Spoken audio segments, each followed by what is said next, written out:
kurang lebih 1,5 tahun.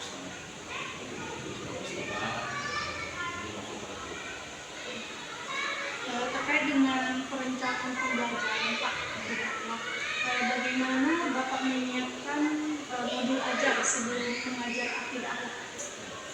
Kalau di MTS ini khususnya, kami seluruh guru diminta untuk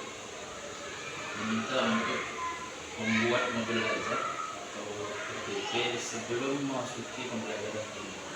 Jadi ketika masuk ke pembelajaran baru, kami diminta untuk membuat modul ajar dan dikumpulkan sebelum masuk pembelajaran selama 1 semester lama. Jadi ketika kami sudah masuk, sudah selesai belajar dan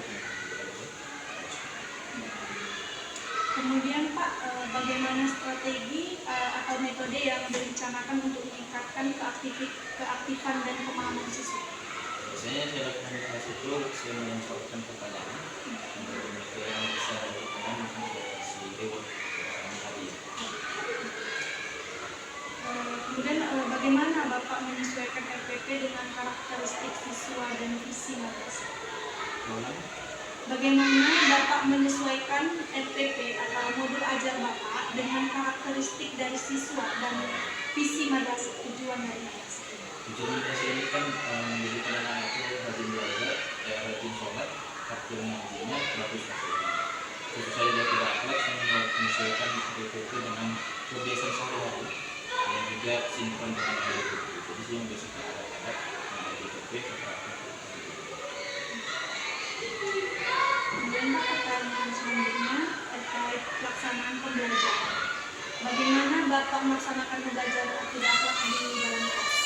Pertama saya pembukaan, yang kedua saya apresiasi untuk menyampaikan pelajaran itu lalu. Ketika itu saya menjelaskan yang akan dilakukan. Jadi saya buat kelompok diskusi, melakukan presentasi. Metode apa yang paling sering Bapak gunakan? Misalnya metode futsal tentang kelompok, terus metode ceramah atau metode diskusi tentang jawab Pak? Saya sering melakukan metode jawab. Bagaimana cara memotivasi siswa agar aktif dalam belajar? Yang saya lakukan biasanya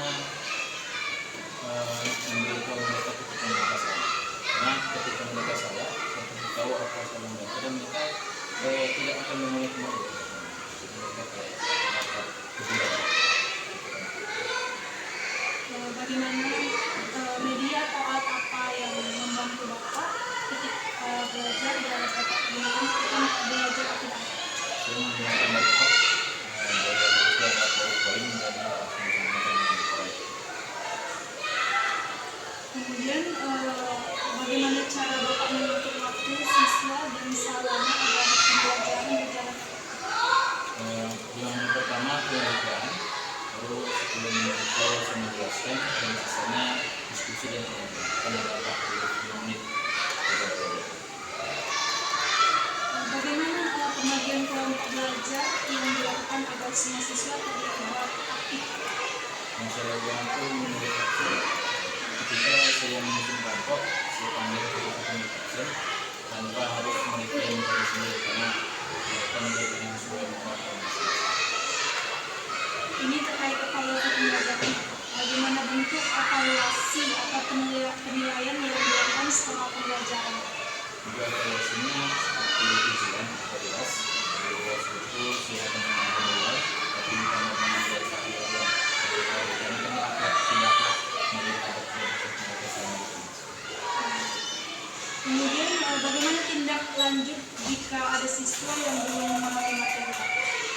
Saya panggil, biasanya mereka yang kurang baik atau yang bahkan ada mental bagus, saya panggil pesan tes, saya kasih tahu.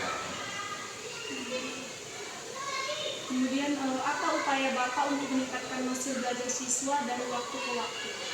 Saya latihan, sering saya kasih latihan untuk masalah.